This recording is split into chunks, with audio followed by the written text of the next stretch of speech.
We're live. Folks, you guys can take your seats.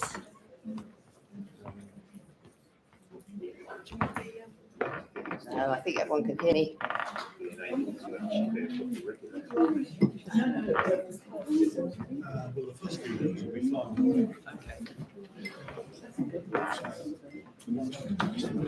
Yeah.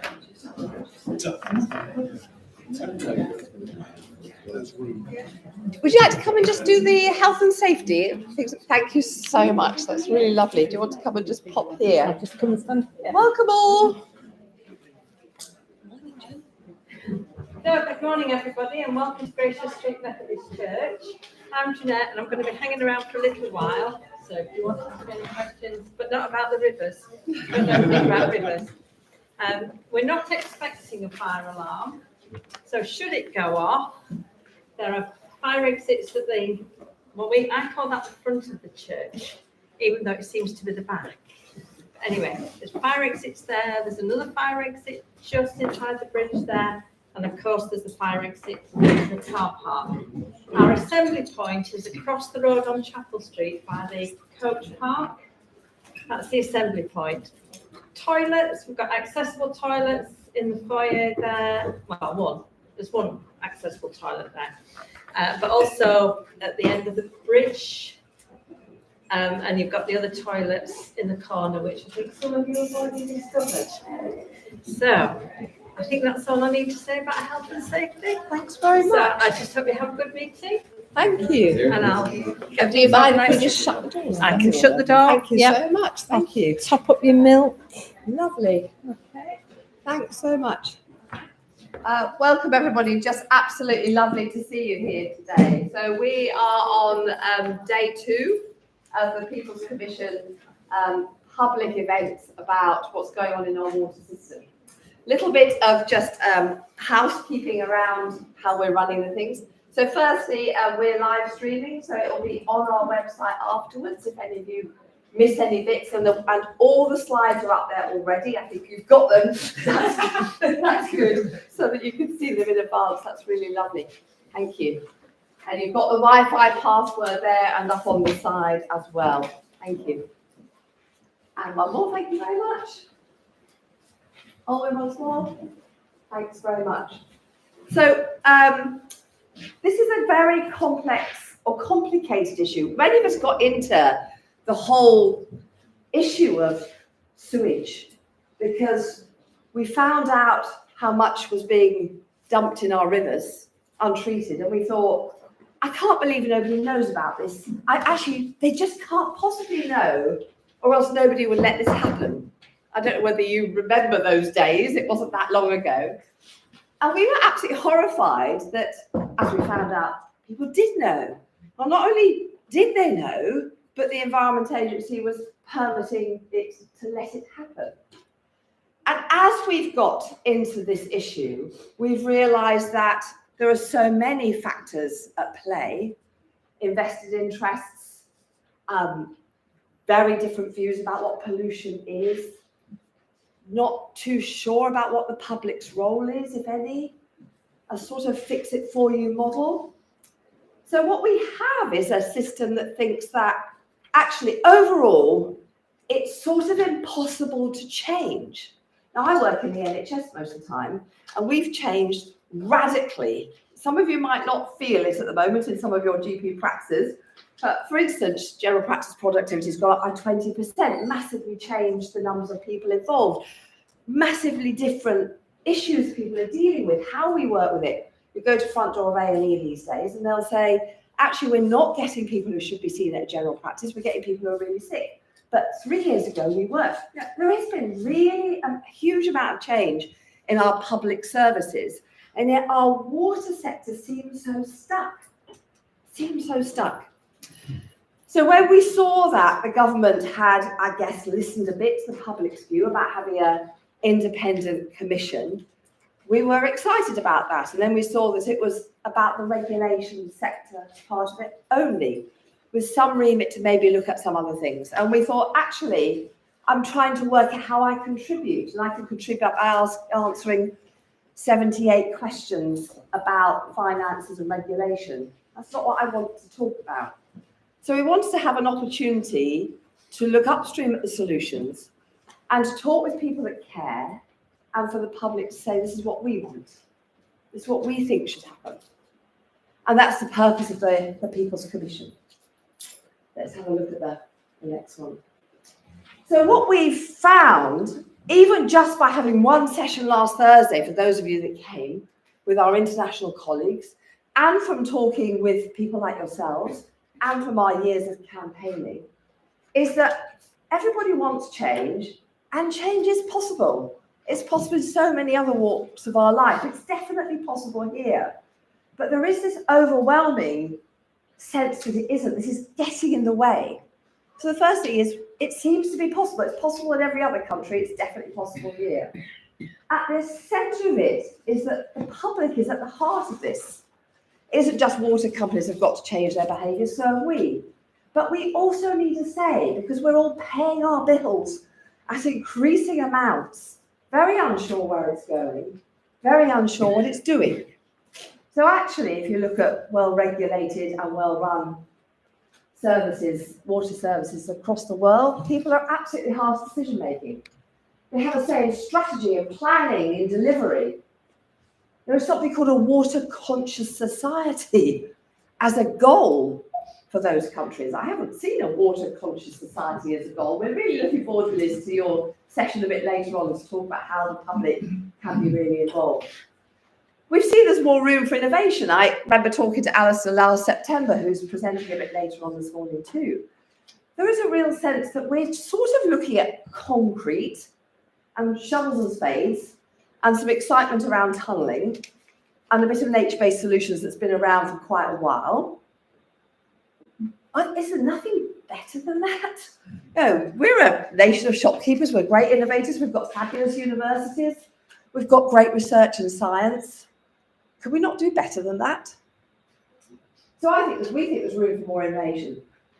We think that where they're doing really well, there's a focus on proper coalitions between all stakeholders. Not some stakeholders are worth more than others.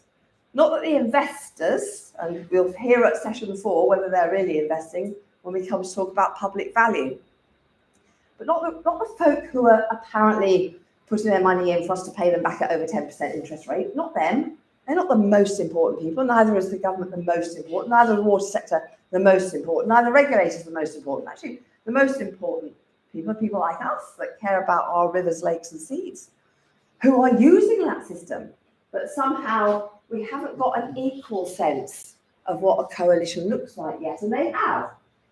I think there's a real focus on the longer term. And we seem to persistently be shorting. I think 5 years is short term personally, Liz. We keep chasing these shorter term goals. The other thing we've heard absolutely everywhere is that privatisation costs more than public ownership and delivers less. We've just heard that again and again and again. And we're persistently told it's too expensive. And certainly on Thursday, we listened to the international folks. What they're saying is they were on that precipice too. We're sort of going to be the first ones into this model and probably the last ones out. But we will probably have to come out.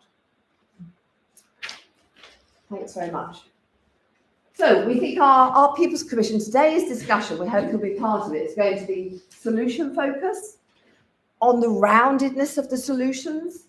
And that's why we've got Alistair starting us off this morning, because you've taken a look at the whole system.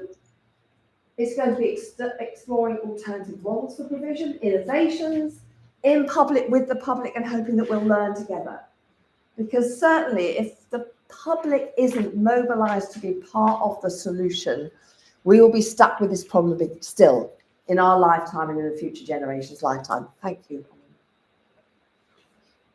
So how are we going to run it? So I want to just introduce folks. So Kate Bayliss, do you want to say who you are, Kate?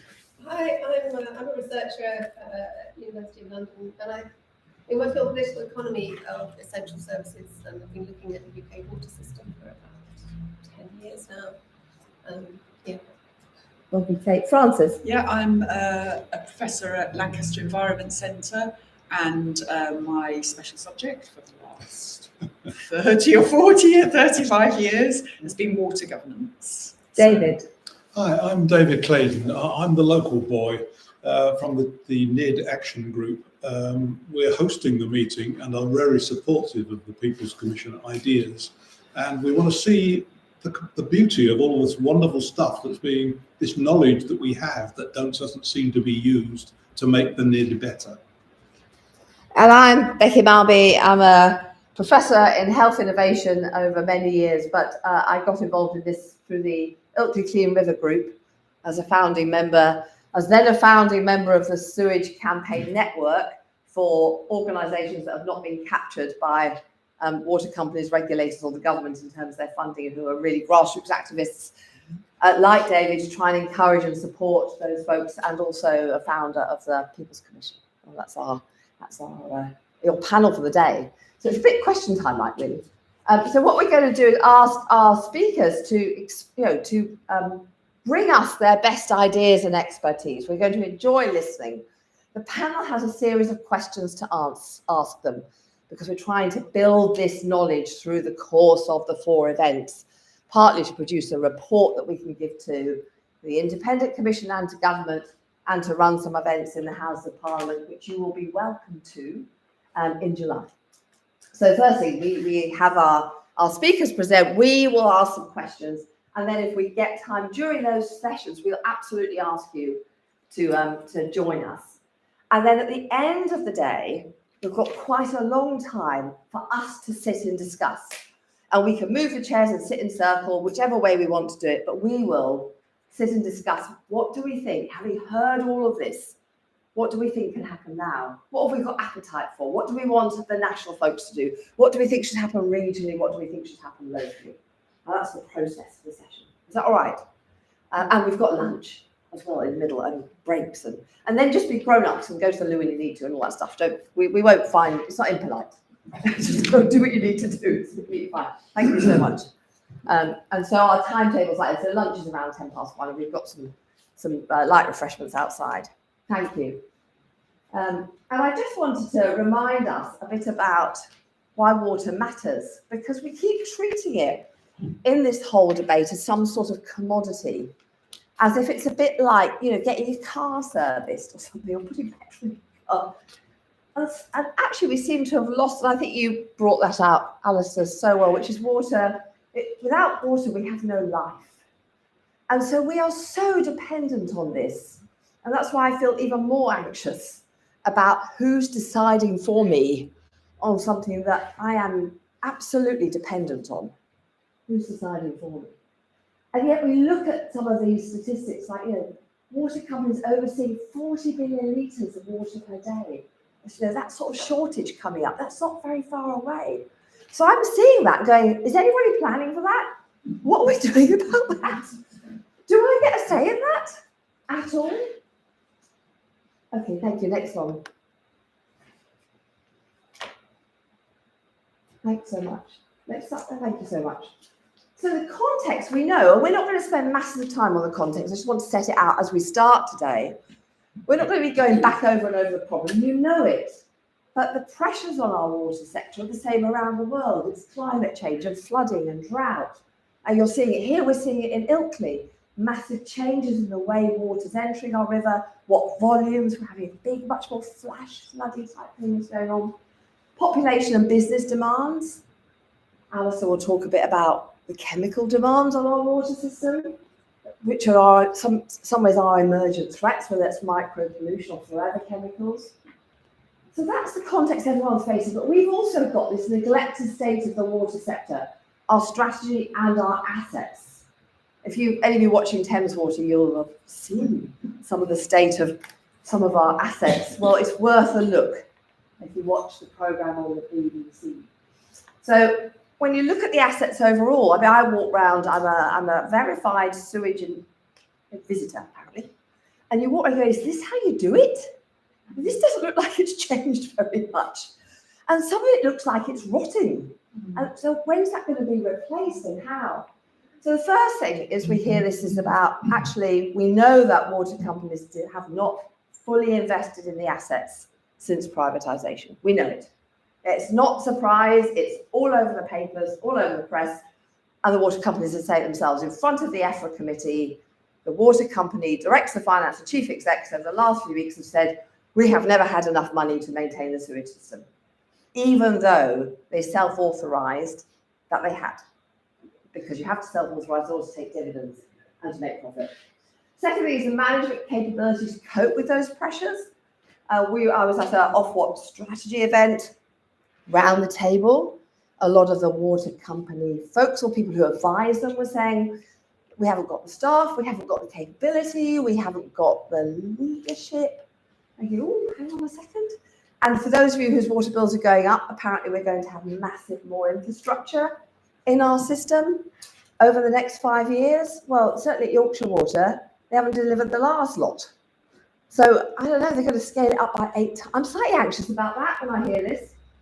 And this need to engage the wider water system, the idea that it's going to be solved behind closed doors. Our Environment Agency is predicting, sorry, just go back one in a second, the demand for water industry is going to outstrip supply in the next 20 years. Thank you, and the next one. We all have seen the data that was released this week. Basically, not much different from last year. What a surprise. So we're concerned, aren't we? There's a level of public outrage. It's in pockets. Kate was saying, not so much quite where she lives, masses around here, but there's groups of us, aren't there? It's not outrage across the whole system at this moment. And we're paying more. This is fascinating. Everyone's saying we're not paying enough. We're still paying more than most in Europe per household for poorer water quality. Germany pays more, Switzerland pays more, and that's about it. And the rest pay less. And on the whole, apart from the Eastern Bloc, they get better water quality than us in terms of their rivers, lakes, and seas. Not drinking water. We're pretty good at drinking water, aren't we? Next one, please. Thank you. You'll recognise some of these because this is how the public is getting a bit fed up with this and starting to put their own signs up. Let's have a look at the next one. So the water sector as a whole is not compliant with the law. The Office for Environmental Protection has called out the regulators, said the Environment Agency, you're not permitting against the law. Ofwat, you're not following through on your requirements of water companies. Water companies, you're not doing your job. We wrote to Ofwat and said, at the Environment Select Committee, the water company DOF has just said, we didn't have enough money. I thought you said we did. And the Ofwat on the right response was, well, they were right. They were right against their permits, but they're supposed to go further than that. They know they're supposed to meet the legal requirements. So they aren't just supposed to comply with the permits. I'm kind of confused. What is the point of a regulator? It says, I'll regulate up to a little bit of what you're supposed to do and you work the rest out. So that doesn't sound right to me. And you'll know that, and you'll see it say maybe on Windermere with the lovely work by Windrush against sewage pollution, Peter Hammond, the People's Regulator, uncovering masses of illegal discharges, which has led to the criminal investigation that the Environment Agency is doing of our water companies, which is currently at the running cost of £5.6 million that criminal investigation is costing. I would rather they have put that into, this is me personally, not the People's Commission, just saying, you know me, I'm very opinionated, some of you know. I'd rather they put that into regulation in the first place, personally, and we spend 4 years trying to uncover whether something was legal or illegal. Oh, another year to go on that one. Thank you so much. Next one. I'm sure we'll hear about this later on today. So this is really nice. So where do you put your money?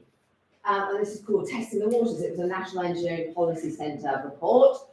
And you'll see there, 7 and 6, those are the things that are probably going to really reduce the risk and cost not so much. And you'll see those things are constructing wetlands and what's the next one? Effluent disinfection.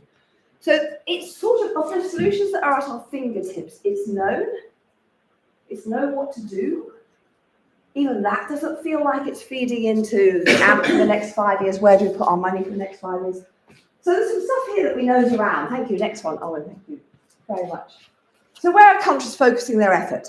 So there, we've got water industry across the international domain, all of whom are facing those same problems with a slightly fitter water sector than ours, mostly because they've got lots of public involvement, I think. But they're focusing on 3 things. Their strategies are on water conservation, water protection and efficiency, and having a water conscious society with active participation. Now, I think those are really three really good strategic aims for us. And maybe as we go through the day, as the chair of today's, I'm going to keep pulling us back to what would it mean in those domains in terms of where we put our effort, if that's all right. Thanks very much. Next one. So our inquiry today, how do we secure a resilient, sustainable future for our water system? What needs to change? And maybe we'll get on to who needs to pay. If not, we're definitely going to be doing that in the next two. Okay. Is that all right? You happy with how we are? And then on the just being great human beings in a nice space and a lovely church, it's always good to be sitting and thinking and listening. Sometimes it's really hard to listen to a lot of stuff, so take loads of notes, keep them. We won't be ignoring you during the whole day. We will keep coming back to you for your views. But also, if you need drinks, there's water outside. If you want teas and coffees, just get up and help yourselves. None of our speakers will be offended. Is that all right? Alistair, we're starting with you, if that's okay. Absolutely. Thank you. If you can't, there's a microphone there if you do need to stand by it, Alistair. And all at the back is going to be doing slides, and there's some water here for you. If you want. Excellent. Thanks, Becky. Can everybody hear me? I think it's okay. Is it? Would you like me? Yeah, that's fine then. It may be necessary for the live stream. Yeah. Okay. On. There's this one.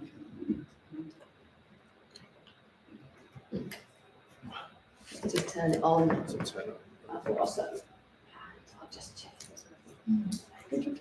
I'm just going to get the outside tech. Oh, there That we go. works. That sounds it. Okay, right. Well done. Now we're Kicked in us into business. action.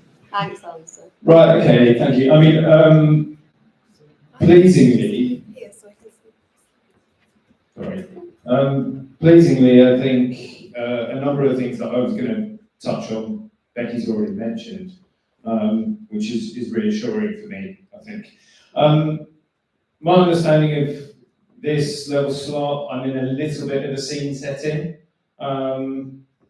role, but with a kind of a skate over the wide range of potential solutions.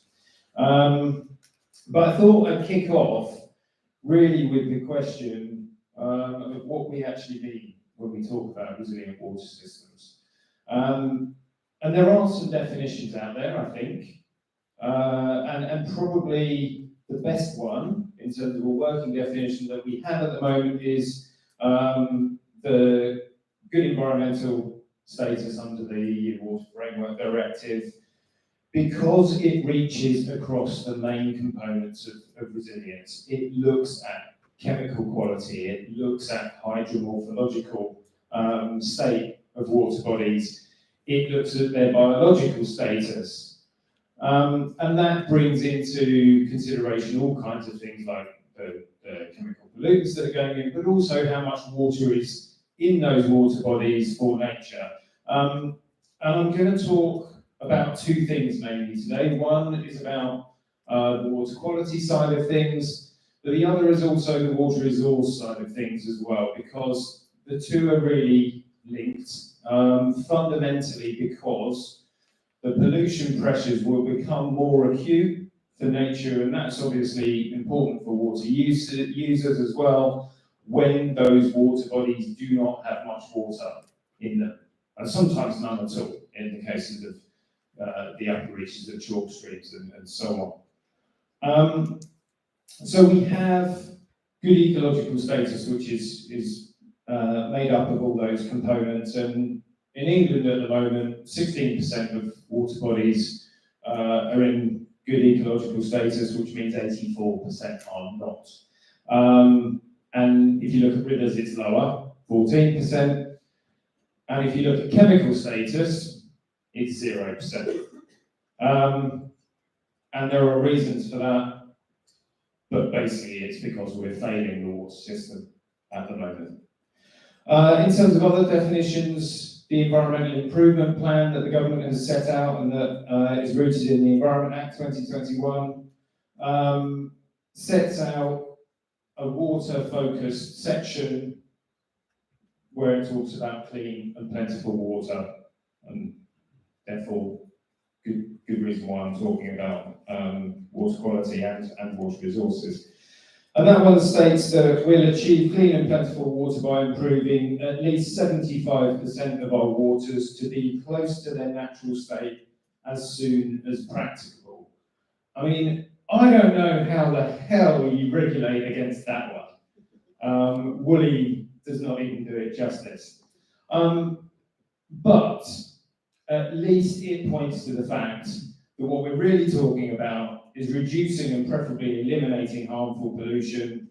We're leaving enough water in the water body for ecology to be healthy, and we're looking to try and achieve a kind of a naturalised hydromorphology of that water body. So, are our water systems resilient? Do they work for people in the environment now and into the future? Hell no. I think all fundamental aspects of water system resilience are pointing the wrong way at the moment. So in one sense, at least the only way is up. Now, the brief today, I think, our work that we published at the beginning of January looked right across the whole gamut of issues that relate to water health. The brief today is really the water sector, mainly the water industry. And we published a piece of work called A Freshwater Future, which is essentially a kind of a 10-point plan manifesto for the then next government. We published it in January 2024.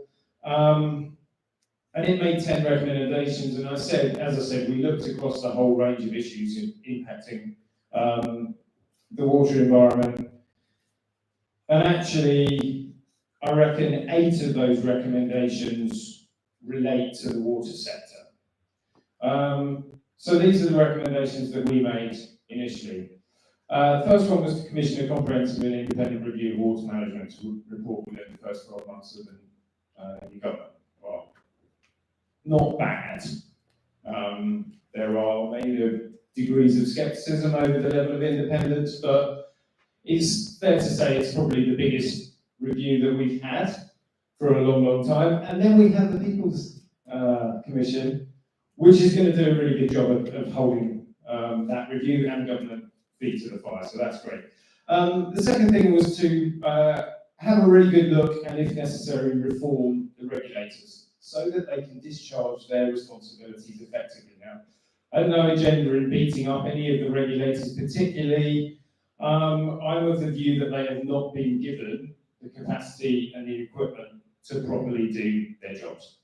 And we can look back to various points in history when different components of that has taken place. But they're really not doing at the moment what we really need them to do.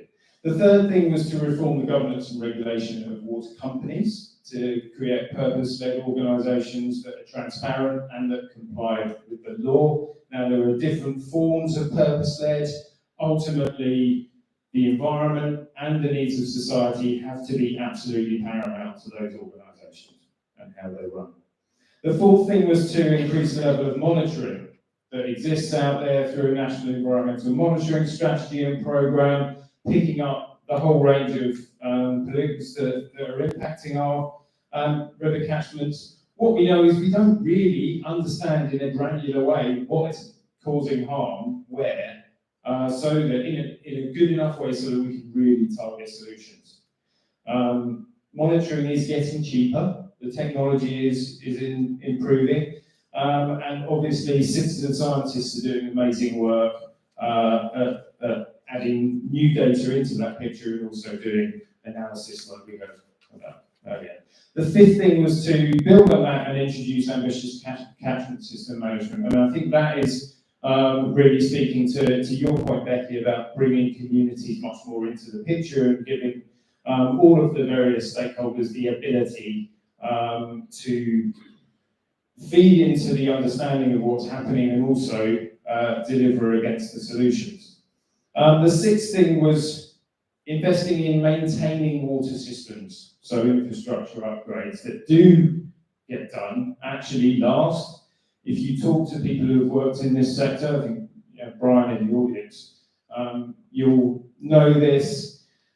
There has been a history of upgrades being delivered to water infrastructure that then just don't really get maintained properly, and the functionality of those upgrades drops off over a period of time. That is not good enough. The seventh thing was to really start to treat rainwater as a precious resource where it falls, adopt a sponge cities mentality to wherever we live so that we can start capturing it as a resource and also managing the way that it drains off our urban surfaces into things like combined sewer networks, where it causes spills. And then finally, and again, I think Becky's pointed to this already, nurture society's value of water through greater awareness of what's going on with it, where and how. I think we did a lot of public outreach as a part of a Freshwater Future, and people really, really do value their local water bodies. They want them to be healthy. Do they understand the difference necessary between what is a healthy one and what isn't? The underpinning factors there? No, they don't particularly, but they want it to be healthy and they want to know what they can do to help. Okay, look, I need to move on. So look at this landscape, the governance picture aside, what are the practical sort of engineering and other implementation things that need to be done to improve things? Well, firstly, we need to get a handle of pollution from treated sewage effluent. So an enormous amount of the attention focuses on storm overflows. And obviously there's the recent data and there's the news this morning. But in treated sewage effluent, we still have quite a lot of pollutants that are aggregating in our water bodies and causing problems. So nutrients, nitrate and phosphate, pathogens, such as E. coli that can be harmful to water users, pharmaceuticals that come in through consumer products, and so-called forever chemicals, including PFAS. And all of those chemicals and substances can be present in treated sewage effluent. They are allowed to pass through to a point under the permits that the Environment Agency makes. Nutrients, of course, are linked to algal blooms, presence of cyanobacteria. They harm bottom-dwelling organisms. They cause bottom-dwelling algae, sewage fungus. And those kind of impacts are much more prevalent downstream of treatment works outfalls. Now, the water industry has spent billions of pounds in recent investment rounds reducing phosphorus discharges from sewage treatment works. And there's more widespread tightening of those levels in the next AMP8 investment round to get more works down to the technically achievable limits for phosphorus, and there are plans in place to investigate how to do a similar kind of program in relation to nitrogen. In terms of pathogens, well, so those are going to make people sick. We've seen events around the Henley Regatta, people getting sick when they're out rowing. You don't have to be just swimming. These are all water users. Recently, we saw government commit to upgrading the bathing water regulations, particularly extending the definitions of bathers to a wider suite of water users, and also getting rid of the bathing season, essentially, and making these rules apply throughout the year. That's going to increase pressure on water companies to put in extra treatment, things like tertiary treatment, UV treatment at the bottom of sewage treatment works. In terms of pharmaceuticals, these can be really harmful to the reproductive ability of species living in the receiving waters, and they are also a potential contributor to antimicrobial resistance. So treating out these pharmaceuticals is really important, but it can be really expensive. It needs quite intense treatment. Now, in the EU, they've just updated the EU wastewater treatment directive, and under that, they're requiring 80% of the cost of that additional treatment to be borne by the pharmaceutical and cosmetics industry. And that's a good example of the polluter pays principle in action, although it is now being challenged in the courts by those industries.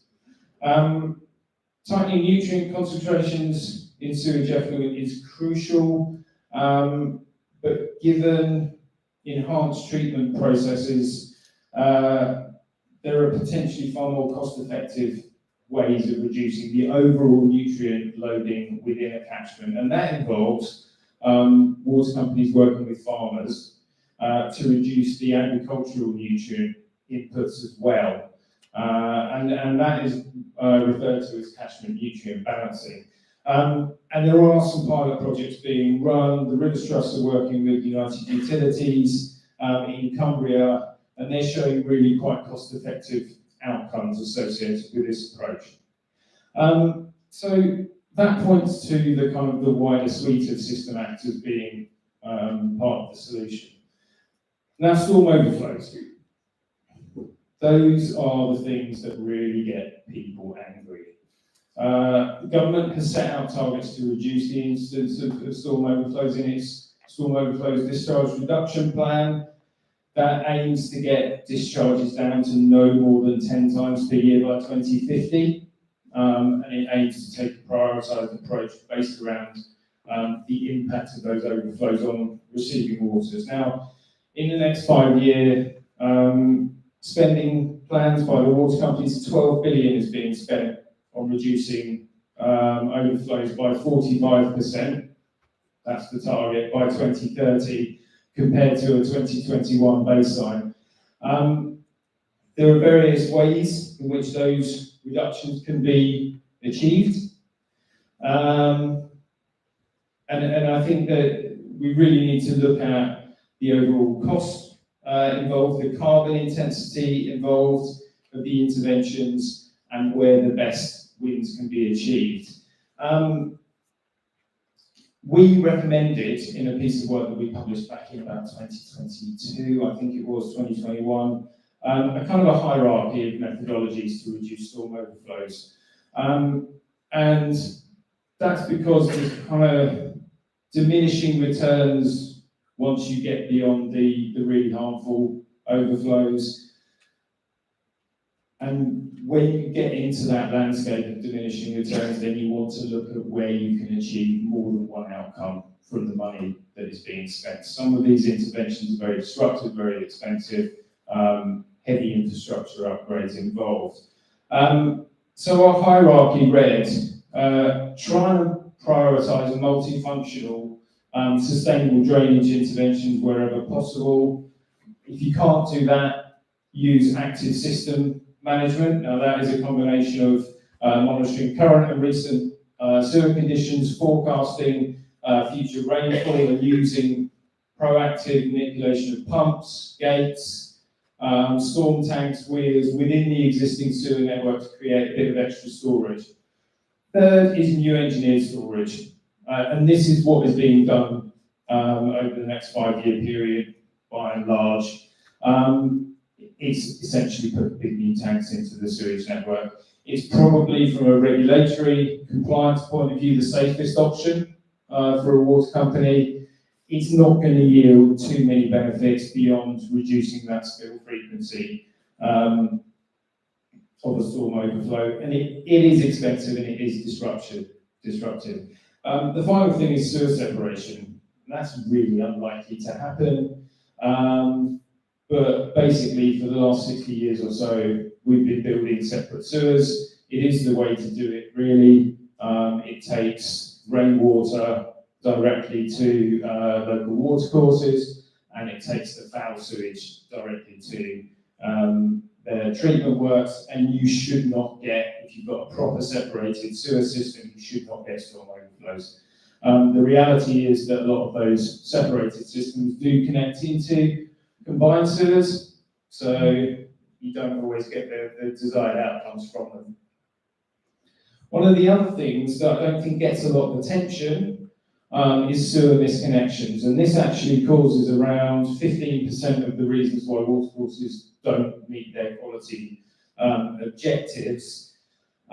This is when, through building modifications, foul sewer drainage gets connected into surface water drains. And this is particularly harmful because this will result in a continual flow of wastewater from your showers, your sinks, your dishwashers, occasionally your toilets, into those receiving waters, your local streams and rivers without any treatment at all. We will have heard about dry weather flows in all its coverage of storm overflows. Misconnections are kind of akin to a dry weather flow because they will flow into those receiving waters all the time. They can be really hard to tackle. You can find that out of an outfall there is misconnection derived pollution, but actually tracing that upstream and then getting homeowners to fix them, because it is legally the homeowner's responsibility to fix them, can be quite laborious and difficult. The last thing I want to talk about is managing wastewater biosolids, which is basically sewage sludge. This is the solid component that settles out from sewage. And at the moment, it is treated through a process called anaerobic digestion or advanced anaerobic digestion. It is digested, you can get biogas, which is a great thing, recovered from it, and then you're left with a product of which 87% at the moment in England is spread on agricultural land. Because, in theory, that's a nice circular economy thing to do, it's nutrient rich, it's a good soil conditioner. That makes up about 3% only, I think it's worth saying, of the organic materials that are used in British agriculture, and only about 1.6% of agricultural land is it spread on. Nevertheless, despite these kind of benefits and the scale of that problem, anaerobic digestion in any of the processes do not get rid of forever chemicals, microplastics and so on, and those things get spread onto agricultural land. When it rains, ultimately they can get washed into watercourses, and it's essentially a route for those pollutants into the environment. Now, I think the water industry has been quite protective of what it terms its land bank, but I don't think it's without alternative options. What it really needs at the moment, and what it doesn't have at the moment, is a clear steer from the regulators on how these substances need to be regulated, and that, couple of minutes left, and that will then inform how they need to invest. So water companies need clarity from the regulator. I said I wanted to talk about water resources, and I have to do that pretty quickly. A really critical part of water resilience is how much water is in those natural environments for nature and also for wider water users. There are two sides to the water resources resilient coin. One is enhancing the supplies we have. You will all know that we haven't built a reservoir in 3 decades plus now. And Becky mentioned 4 billion litres a day supply-demand deficit by 2050. It's nearer 5. Now that figure was revised upwards, 4.7 billion litres per day that we don't have at the moment. On the supply side, there are lots of plans in place. We have proposals for 9 reservoirs, 1 reservoir expansion, 9 desalination plants, 8 water recycling schemes, and 5 major transfer schemes may need to come along before 2040. We have to do that, but it's only a really small part of the overall picture. We also need to improve water efficiency. We've been rubbish at doing that over recent years. In the last decade, water consumption has gone up by 12%. Despite only 2% more water being put into the supply system. So we really need to get on top of that. We don't perform well compared to the rest of Europe. We're at around 140 litres per person per day. There are a lot of smart metering programs in the next asset management delivery round, and smart meters are really crucial to informing how water is being used where. identifying the really high users and being able to target support so that they can reduce that. But there are some really important policy enablers that need to come on stream to help support the right direction of travel there. Firstly, we need a mandatory water efficiency labelling scheme. You're all really familiar with this from an energy point of view on your white goods, your TVs and so on. It's a water equivalent of that. It's been in the offing for a long time. We need government to get on with it. Then we need building regulations upgraded, Part G of the building regs, so that they are specifying in new buildings an indicative consumption based on those, the use of water efficient fittings, fixtures and products to at least 100 litres per person a day, if not 80, in new developments. And we will probably then need to see retrofit of water efficient equipment as well. And then finally, we need to enable rainwater harvesting to be able to flush toilets with that. And that's probably quite critical to getting down to that 80 litres level. But that needs an update to the wholesome water regulations. At the moment, legally, water companies have to supply water to households, however it's going to be used at a drinking water standard. We need an appropriate standard for water so that it can be harvested, captured in a tank, used to flush your toilet through a closed loop piping system. But the drinking water regulator is really, really concerned about the risks of people connecting into those and it getting into the drinking water supply. So just to finish off on this one, where's all that 5 billion litres, 4.7 billion litres of water by 2050 going to come? The Environment Agency reckons 1.7 billion litres a day from supply schemes. So these reservoirs and what have you, that is not going to solve the problem on its own. 2 billion litres a day from water efficiency and demand management measures, and then 1 billion litres a day from leakage reduction. I think, Becky, you made the point, I'll finish up on this, that delivery has not always been what the kind of targets and the plans point to. And government is talking now about a kind of a delivery task force for this next water industry delivery round. I think that's a really important piece of kind of regulatory infrastructure, a sort of a task force, a crack unit that is really scrutinising how effectively water companies are delivering against this huge, huge spending programme that now exists. I'll probably leave it there and we can touch on other stuff in discussion, I think. Lovely. That's okay? Thank you. Thank you. Thanks so much. Crikey. There's a lot to do, isn't there? Kate, you want to back up here. Alistair, you've got 20 years experience in the private public sector in the water, so there's a lot of knowledge behind this. But if you were running it, Alistair, where would you focus your effort? Because you've given us a wide-ranging set of problems, and I'm thinking, you know, would we be spending masses? Would we be putting in mini sewage plants in every new housing build?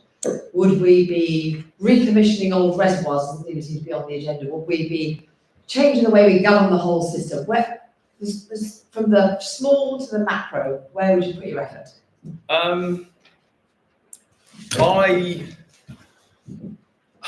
I would not be focusing in one area. That's the whole point. This is a system, and if you focus on one thing, then you almost by definition neglect a whole load of other things. And I think that's partly what's happened. We've taken our eye off too many balls. That said, I think if you speak to people who work in water companies, particularly around the issues of storm overflows, so a lot of the work of campaigners has driven huge amounts of money going to fixing something that is not necessarily the biggest part of the problem and not necessarily the biggest source of harm. That's really important, and getting good value for money is really important. But I think there's something that's missed there to a point, and that is that the public's understanding. We talked about public involvement in decision making and prioritisation and that kind of thing. The public's understanding of what is going on in the water space is developing at a rapid rate of knots. And there's the work of excellent campaigners, social media, making all of this data and imagery and footage available. We live in a democracy. What matters to the public is really important. And so I think actually focusing for the next 5 years on the things that are most important for the public is really important.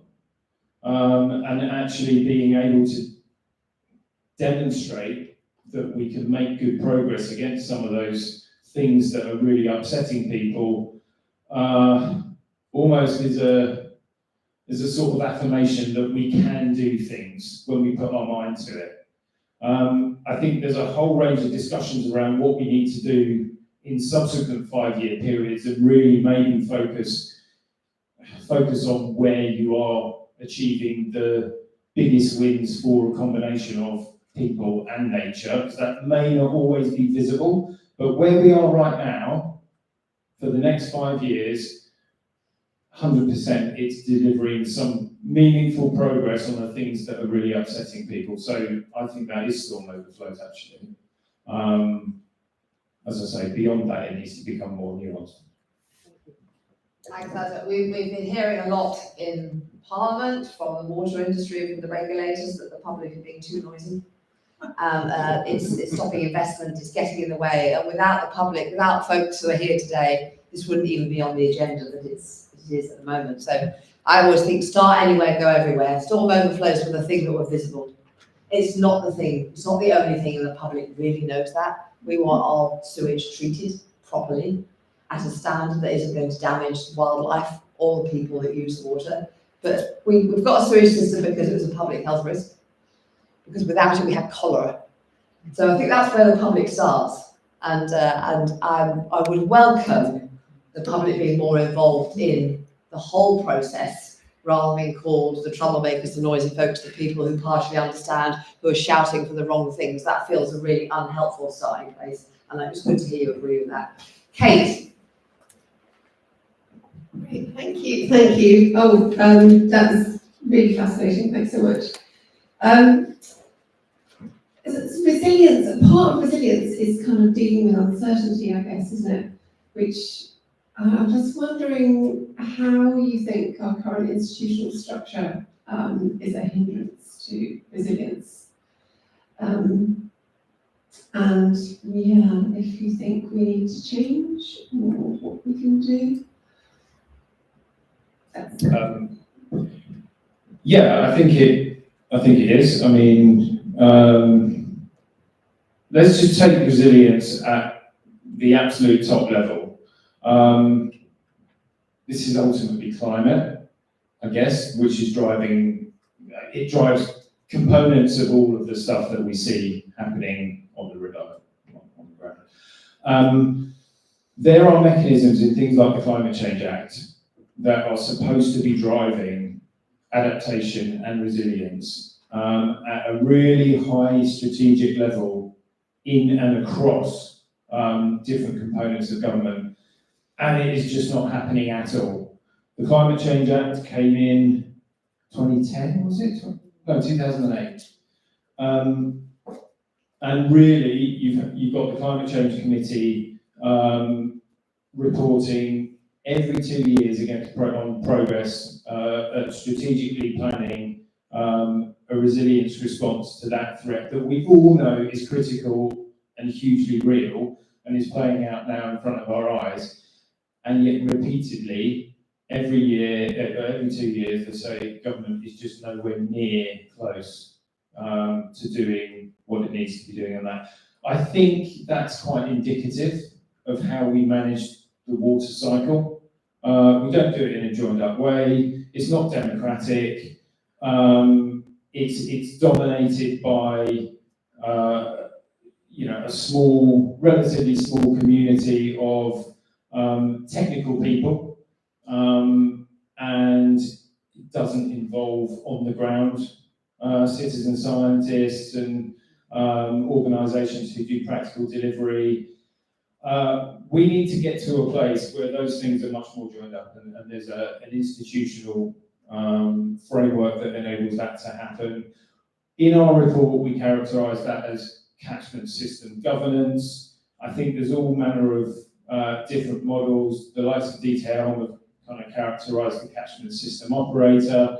There's variants on that, but essentially what it is a process that joins up the eyes and the ears and the detailed knowledge that exists within local groups and communities on what's going on in your local river patch, with top-level government policy and targets, and through democratically accountable regional strategic authorities, you name the appropriate scale, brings those together more effectively than we've got. You should, if you do that effectively, be able to get far greater efficiency from what are at the moment very siloed funding pots. You've got water industry money, you've got flood money, you've got nature funds, and you should be able to, if you do these kind of multi-outcome solutions and interventions that I mentioned earlier, you should be able to hit a number of benefits through a blended approach to that funding or a pooled approach to that funding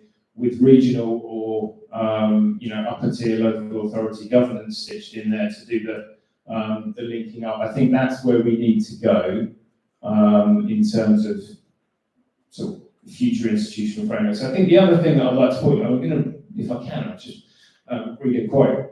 We had a conference in December, and Natalie Prosser, who's the Chief Executive of the Office for Environmental Protection, said, "I've been quite astonished by just how much environmental law is not complied with, and how when you put it in place,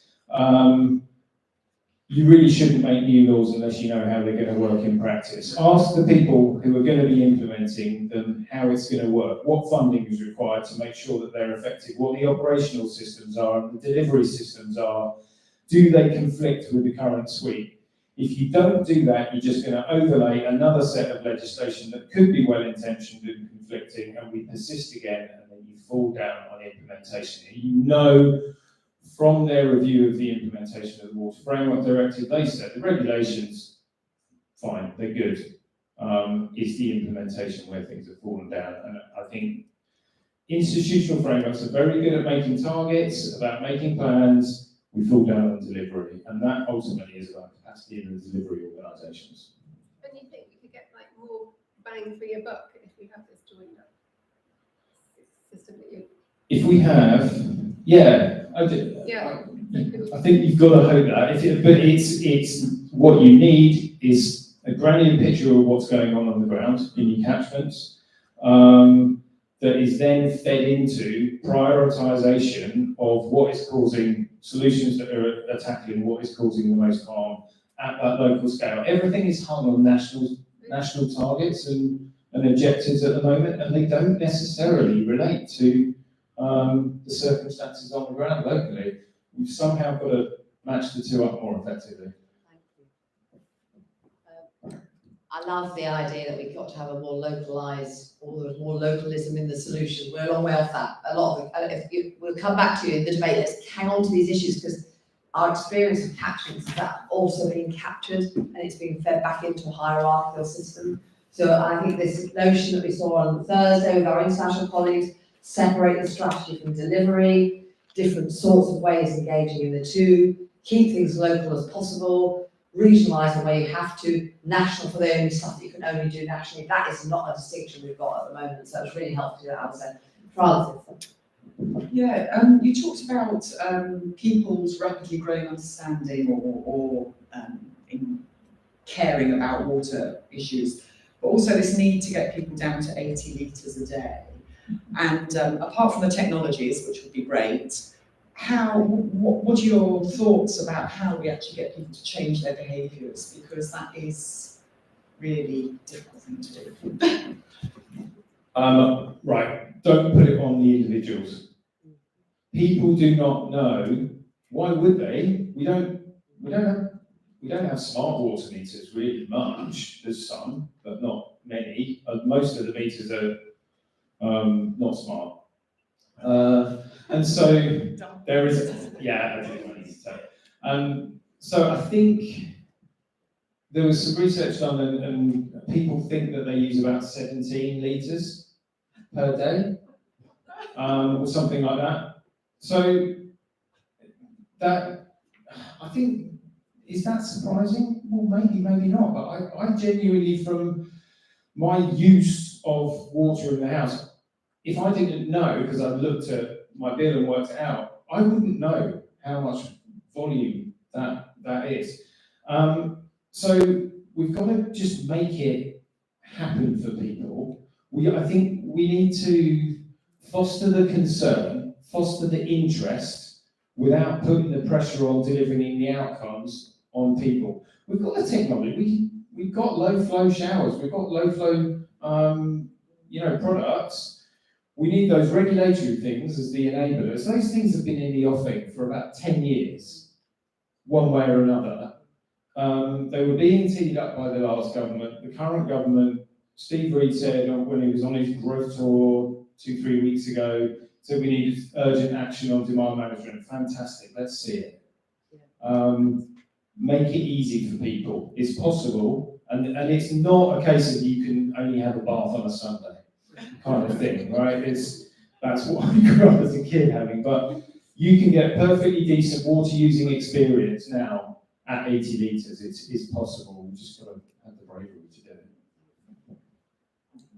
I love that. And I guess there's also, this is the attitudinal change that we're talking about, because no matter, those of us that work with water companies try and change things on our own place, trying to get the water companies to engage the public in their own behaviour is an absolute no-no. The idea that we're just customers and that we just have to be served somehow, we're back into that sort of feudal sense of a democracy. So I think that's really helpful, but I think it's probably attitudinal shift as well as political shift that's going to get us there.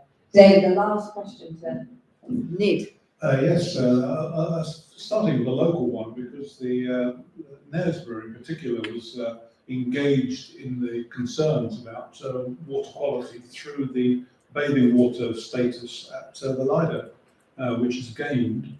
But of course we now realise that the gaining of a status doesn't mean a solution or an improvement in any defined period as yet. But it has led to an investment. It is that same sort of remote investment we talked about, a chunk of money that seems quite large is made available suddenly over the next 5 years to improve. But we've had no sort of hand in that.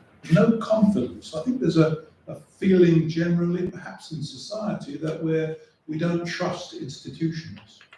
Certainly not government, now not regulators, and probably not companies either.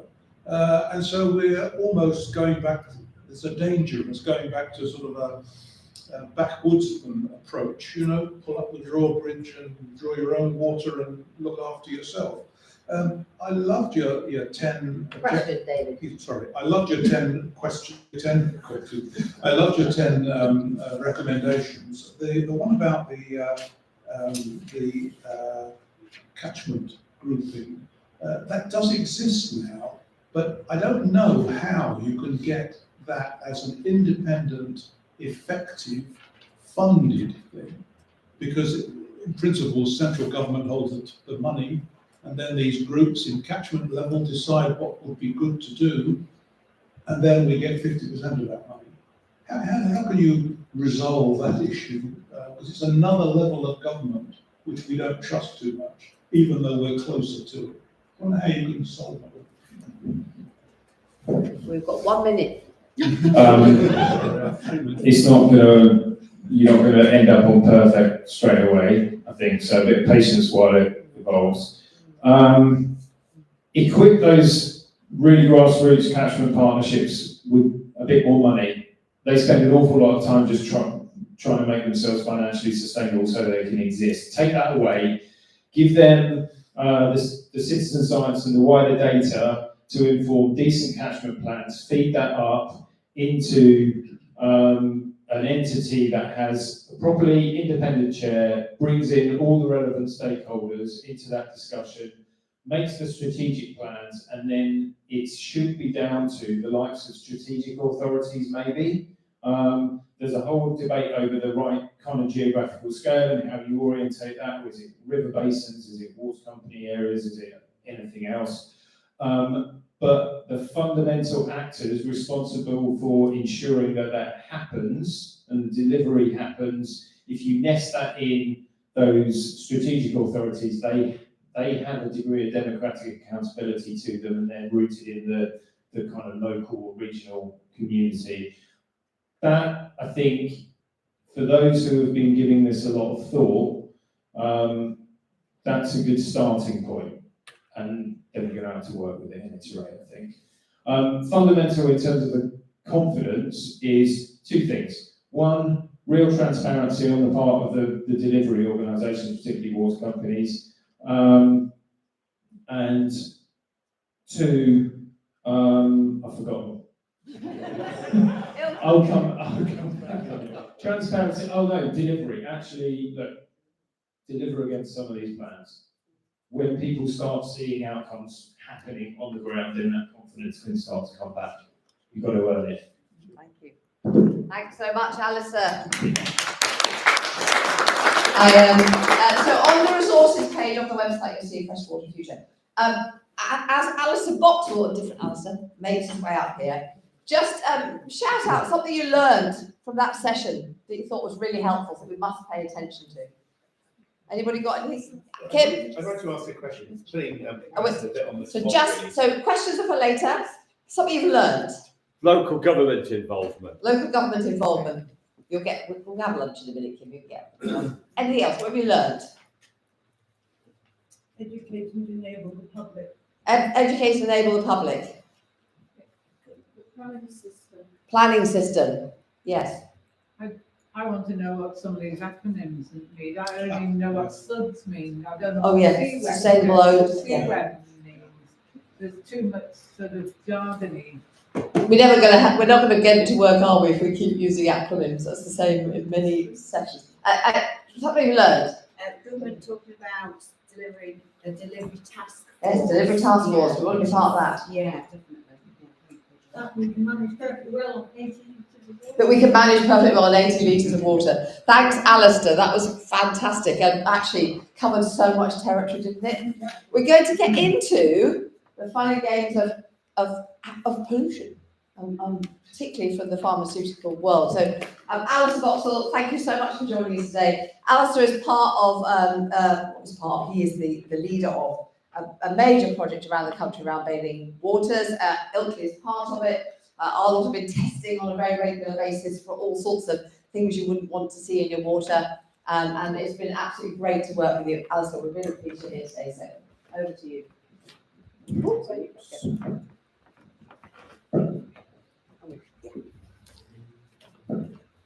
So it's great to be here this afternoon, talking about chemicals. So Alistair's already talked a little bit about some of the things I was going to say, but it's probably going to save a bit of time, I think. So could I have the first slide, please? So I'm going to focus on chemicals, and I'm not just going to talk about the water industry. I'm going to sort of talk a little bit about, I think, what we could do as a community to solve the problem of chemical pollution in the rivers. And the first thing I'm going to try and do is just give you just a bit of an overview of the challenge we face in terms of chemicals in our rivers. So the next slide, please. So we've heard some of these statistics already, so I'm not going to dwell too much on this slide. But the state of UK freshwaters is not particularly great at the moment. We heard that 16% of freshwaters meet the Water Framework Directive criteria for good ecological status. In England, no freshwater meets the criteria for good chemical status.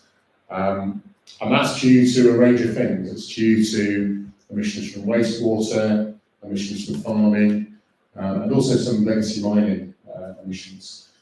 This has been recognised. It was recognised by government. So in 2022, the Environment Audit Committee published a report And in the report, they talked about cocktails in our rivers, and they talked about cocktails of wastewater, farming waste, and also plastics. And chemicals are part of the problem, and this is what I'm going to talk about in the next few minutes. So next slide, please. So we are surrounded by chemicals. As we sit in this room, we are sitting in chemicals. There'll be stuff in the seats that you're sitting on. But globally, a study in 2020 tried to put a value to the number of chemicals that we use globally. And it's very, very high. So they came to a number of 350,000 chemicals and chemical mixtures that are registered for use around the globe. And that number is constantly increasing. So every year, we're adding 2,000 more chemicals and chemical mixtures to that list.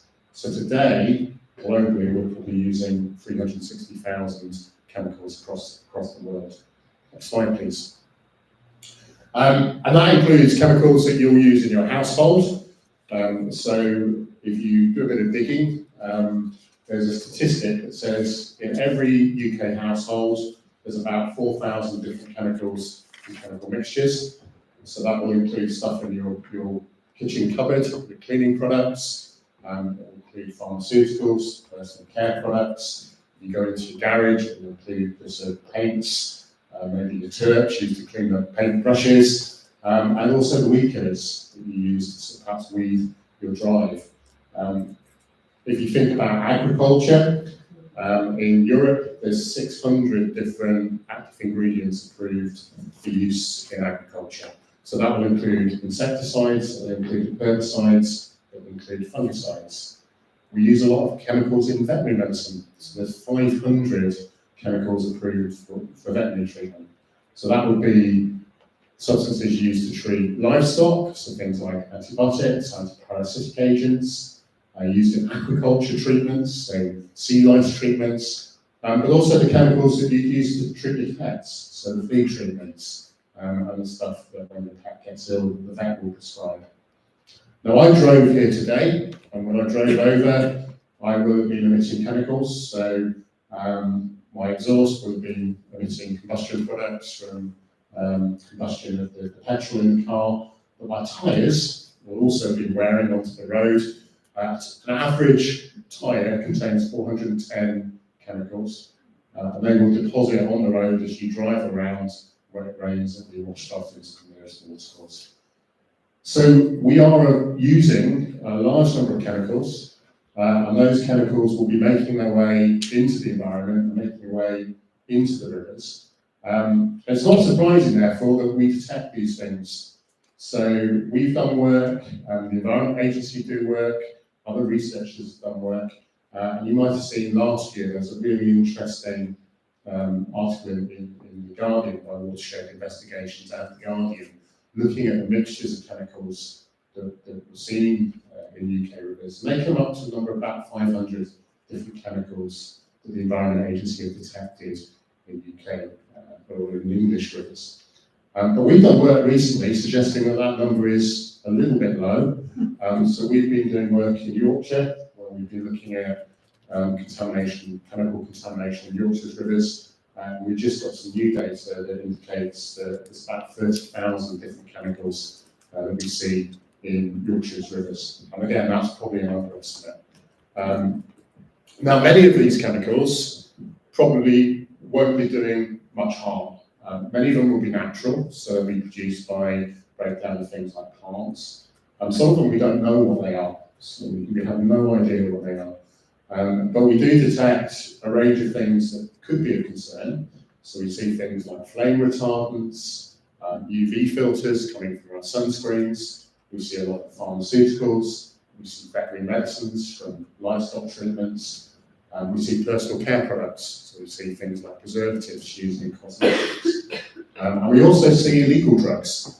So in Yorkshire, we've detected cocaine in the rivers, and we've also detected ketamine in the rivers. So our rivers then are exposed to a very complex mixture of chemicals. They're coming from multiple sources.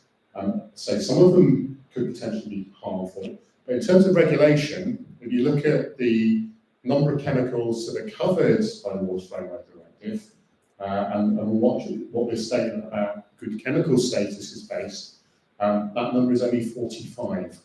So it's questionable whether that really gives us a real indication of the chemical state of rivers in the UK. And many of those chemicals on that list we actually don't use anymore, and we don't detect anymore. But there are chemicals that we see that are potentially of concern. And I'm just going to give a few examples. First example, if we move to the next slide, is the PET treatments. So there's one substance that's used for flea treatments. It's a molecule called selamectin. It belongs to the avermectins, so this is a group that's used quite widely in agriculture, so it's also used in livestock farming. But selamectin is used on dogs and I think also on cats. It is a prescription-only medicine, so you'd have to go to the vet to get it, but it's incredibly toxic. So just to give you an idea of the toxicity, if you took one tube of selamectins, the way it's supplied is you get these little plastic tubes that you spot on to your dog. So you took one of those tubes that was given for a medium-sized dog, and you squirted it into an Olympic-sized swimming pool, and you mixed it up. Then we came along with a bucket of invertebrates, and we poured the invertebrates into the swimming pool, left it for 2 days, and then came back. 2 days after adding the stuff, 50% of those invertebrates would be dead. So this molecule is incredibly toxic, and so affects invertebrates at extremely low concentrations. And at even lower concentrations, it affects the morphology of the invertebrates. So there's data suggesting it affects things like wing structure. We'll go back to the roads now. And there's a very interesting, again, quite scary molecule used in car tyres. So I'll apologise for the acronym. It's called 6-PPD, and it's used in car tyres to basically prevent the degradation of the car tyres. Well, the problem is, when it wears from the tyres onto the road, it reacts with ozone, and it produces another chemical called 6-PPD quinone.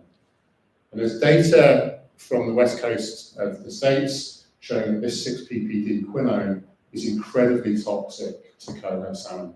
So it affects the way that the fish swim, it affects their gills, affects their breathing, and ultimately what it does, it kills them. So a few hours after a storm event, what they see is these coho salmon basically being washed up into the side of rivers and dying due to the exposure to this chemical. There are other examples where fish are being affected by some of these chemicals. So ibuprofen, a chemical that you're probably all familiar with, we've done modelling work that suggests that 50% of river reaches in England and Wales have levels of ibuprofen, where in the laboratory we see effects on the hatching of fish. Diclofenac is an anti-inflammatory drug. Around 4% of rivers have levels of diclofenac that cause effects on the livers of fish. Contraceptive pill ingredients, levels in some of our rivers are high enough to affect the reproduction of the fish. And then antidepressants, which increasingly be used more and more, levels of some of these in our rivers are high enough to affect the behaviour of fish. So it affects how female and male fish interact, and could affect how they reproduce and the population, how the survival of the population. And the microorganisms are also under threat. So things like the algae, the bacteria, the fungi, the antibiotics, we know are particularly toxic to some of these organisms. Also some of the preservatives we use in products at home are also extremely toxic to some of these organisms. And they will be affecting the growth of these organisms. And I think we heard earlier the issue of antibiotics. So some of the antibiotics that we see are at levels that we think are high enough to select for resistance in bacteria in the environment. And that could be contributing to the antimicrobial resistance crisis, which in 2019 killed 1.2 million extra people globally. And that number is forecast to increase. So in the next 10 to 20 years, it's expected that deaths from antimicrobial resistance will get to tens of millions.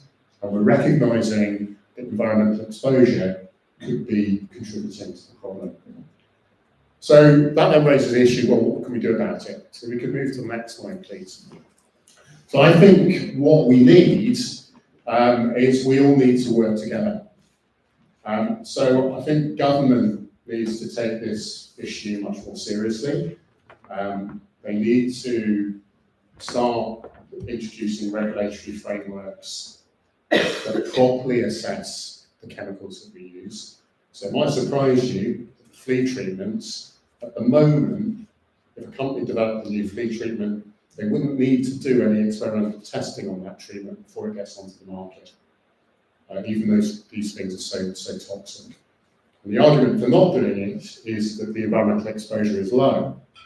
But when you think that in the UK we have 22 million cats and dogs, many of whom are treated with these treatments, I disagree with that. I'd say exposure potentially could be very, very high. And given the high toxicity of these substances, it's something that we should definitely be thinking about. I think we need to be following some of the developments that are happening in Europe. So Alistair mentioned the Urban Wastewater Treatment Directive. Some of the chemicals that we detect, if the updates to the Urban Wastewater Treatment Directive were adopted in the UK, it would mean that some of these chemicals would be removed and the levels in the environment would drop. There's this issue of the sort of extended producer responsibility. So I think with these new changes in the directive, what they're talking about is getting the pharmaceutical companies and personal care product companies to pay at least 80% of the cost of doing that. So it's beginning to put the cost on the people that actually produce these chemicals. I think the government need to invest properly in our regulators. So if you talk to the people on the ground in the Environment Agency, their budgets are continuously being cut and cut. They have some really good ideas on how we could better monitor and regulate the environment. They need to be given the money so that they can deliver on those ideas. I think the chemical companies have a role to play. So many chemical companies, I think, see environmental protection as a threat. I think they should be seeing it as actually an opportunity, and perhaps working to develop products that don't have harmful chemicals. And there could be a real market there. They need to be more transparent, so they need to tell us what's in their products and tell us what's in their products is doing, or potentially doing to the environment, so that we can actually make informed decisions on what products we use. The water companies obviously have a role, and I'm not going to really dwell on that because I think that's really the focus of today. The farmers have a role, but I think we also have a role to play. So we ultimately are the users and the emitters of many of these chemicals. And we shouldn't, I don't think we should really be just relying on Yorkshire Water and other water companies to clean up what we pour down the sink. You know, we need to take some responsibility. So with waste, there's the waste hierarchy where treatment is the last option, and that may be the way that we should be thinking in terms of how we use and dispose of chemicals. So, as I said, I think we all have a role to play, government, industry, the farmers, the public, but if we can work together, and we move to the last slide, I think we can make a difference. So I think by working together, the public, government, water companies, farmers, we can deliver a non-toxic UK environment. So we can deliver an environment where we benefit from the benefits that chemicals give, but we're not causing harm to our fresh waters. So that will mean that we can then protect the rivers and lakes and other water bodies moving forwards, so that future generations can benefit from the many advantages that they provide. So thank you. Thank you. Thanks so much. I just love this idea that we could maybe use treatment as the last option, that we could perhaps think about better questions for our regional, national bodies that Alistair was talking about. We seem to always be talking about fixing the current system rather than imagining the future. Francis.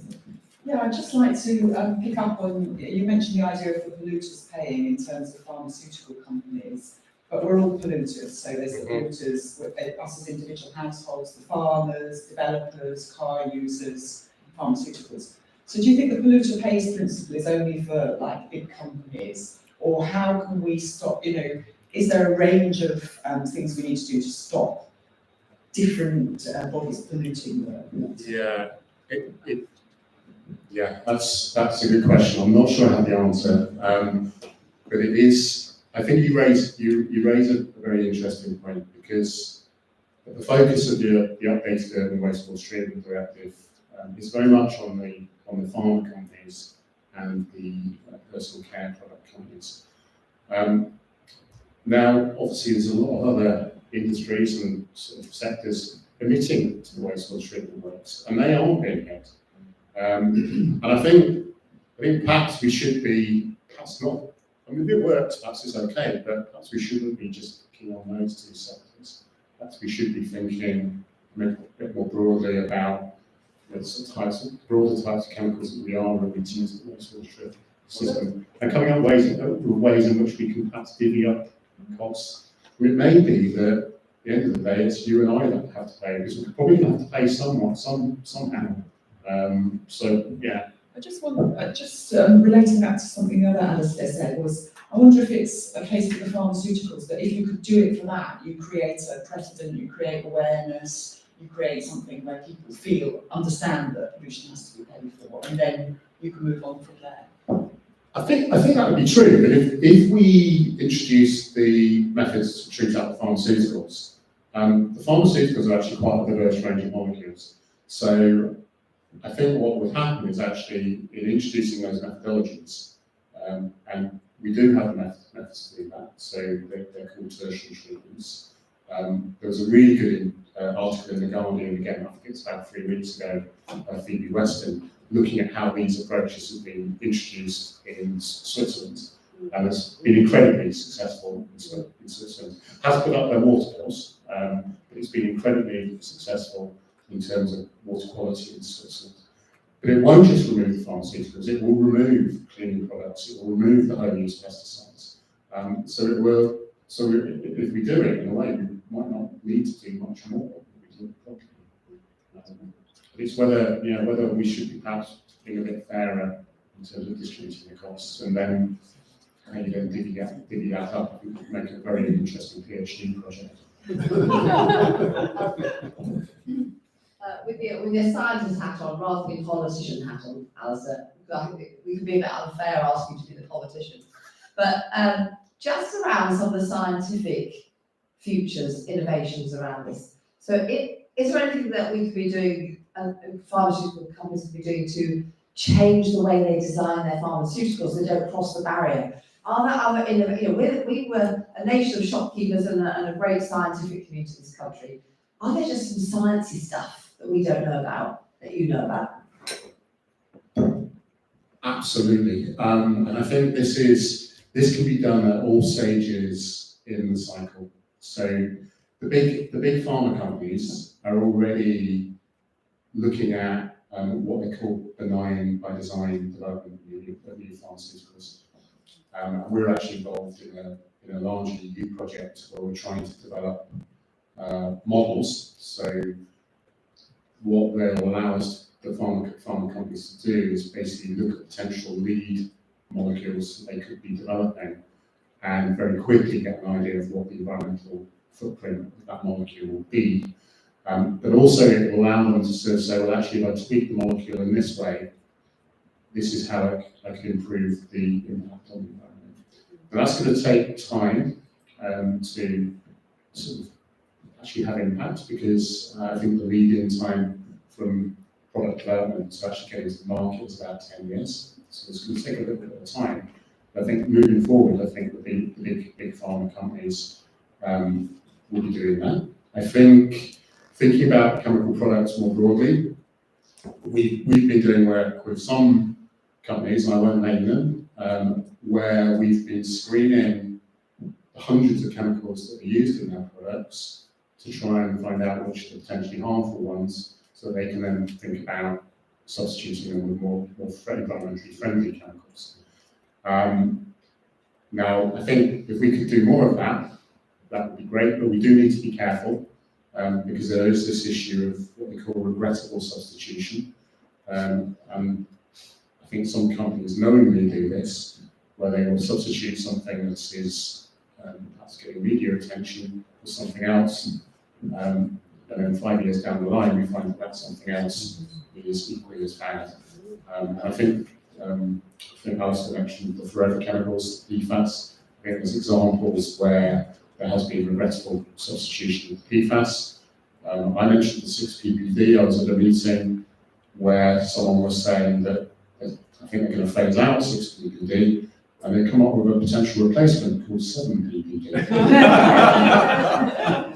Now, it could be that 7-ppd does not have the ecotoxicological effects of 6-ppd, but I would very much like to see the data to back that up. So we need to be very careful. And then I think there's innovation on the treatment and recovery side. So we could be perhaps recovering some of these resources and reusing them, which I guess goes back to this idea of trying to have like a hierarchy of chemicals rather similar to what we have for waste. But then there are innovative treatments. So I think we've already heard mention of some of the nature-based solutions. I think there can be quite a lot of innovation on that aspect. We're involved in a really interesting project where we're working with a small startup company developing an in-situ treatment system for pharmaceutical waste. The idea was it would fit in a hospital and or a pharmacy, and any waste medicines would be fed into it and it destroyed them. And we found it was incredibly effective, but the regulatory systems weren't there, or weren't flexible enough to make that technology fly. So I think we need to change that as well. So there's a lot we need to change. But I think there's a lot of opportunity for innovation right across the chain.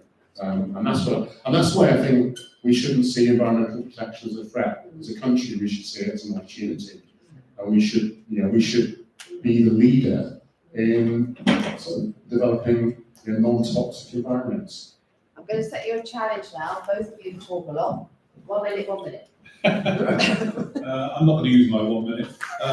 I'm about the citizen. You've got a very complex area, chemistry, lots of acronyms, changing all the time. How are you going to handle? How can we handle the consumer response to this? What's a good chemical? Oh, this one's high. This one's organic. That's okay. This sort of thing.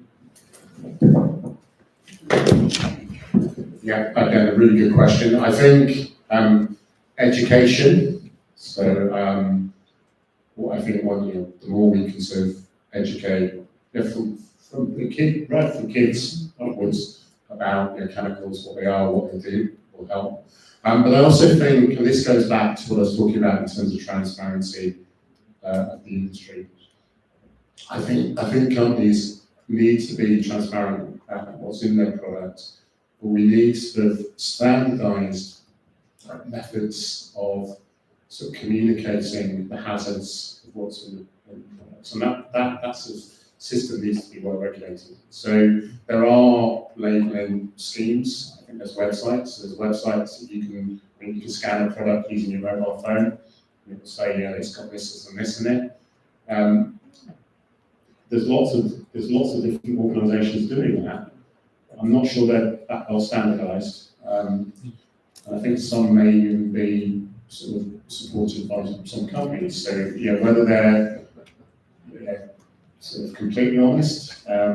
So I think that's what's needed, and we need to sort of, I think, communicate that in a way that people can understand. So it's sort of, I guess it's data we can trust and data we can understand. Thanks so much. So I'll be learning a lot. So there's some attitudinal issues here. Again, it's like we're on the precipice of everybody's scared of the public or change or something, and yet it's inevitable, it has to happen. And it's lovely. I was thinking about We all recycle better when we've got a recycling bin provided by somebody. We will all use water better if we have some labelling on our showers or if we have chemicals. So there's things that we know change behaviour by design. And there's sometimes things where you really do need to teach and educate people, but they're different. And so somehow this fear, we're back into fear, seems to be a problem. So Alistair, thank you so much for your slides. We've got leaflets here for us to take before lunch. Again, quickly, a couple of things you learned from Alistair's session, shout out. Benign by design. Benign by design. Opportunities for development for chemicals to make them better and more profitable. So there's potential upstream. What else did you learn? Thousands of chemicals not measured by the wastewater treatment. Thousands not measured by the wastewater treatment directive. Anything else? Brilliant. Right, we're going to have a break for lunch. We're going to give Alistair a big round of applause in a minute, but before you do, as you go out, it'd be good, or during lunch, on this flip chart, if you could just put up, if you've got a question you really want us to capture and work on in our discussion together, put it up there with Q in front of it. If you've got a comment, C in front of it. And if you've got an idea for the future, F in front of it. We're going to have some lunch. You can pop up the things you want, questions, comments, ideas for the future. But Alistair, thank you so much for giving us the proper science. I will take a 15-minute break. There are some sandwiches and things outside, I'm hoping, and we did order some so that you can help yourselves with tea and coffee here. Thank you ever so much. 20 minutes. And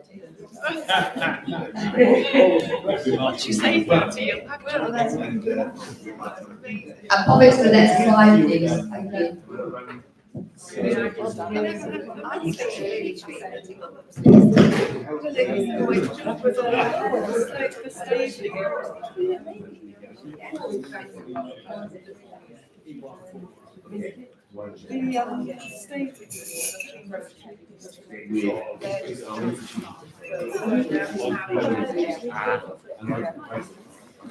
I've heard there's a few.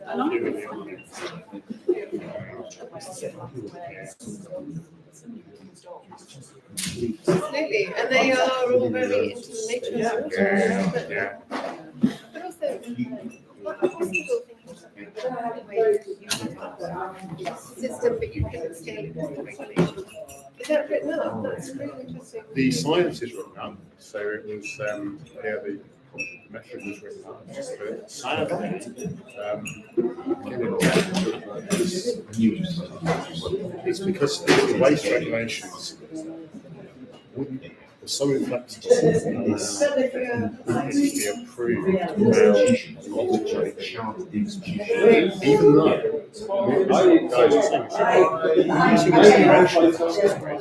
never actually been exactly.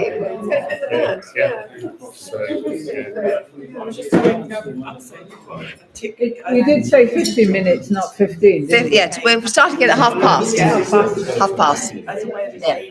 Oh, that is 15 minutes. All right.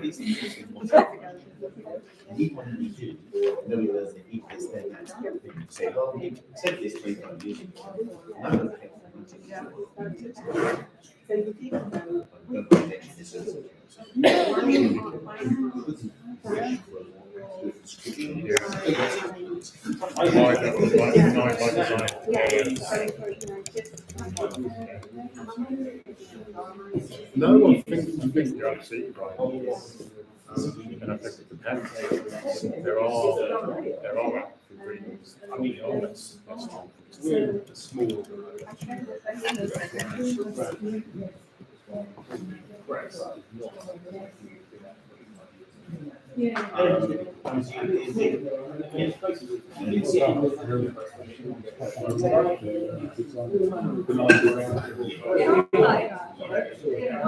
So hopeful too. Obvious way to go. Instead of everything is resolved. Yeah, 25 years. Fabulous. I'm going to stop it.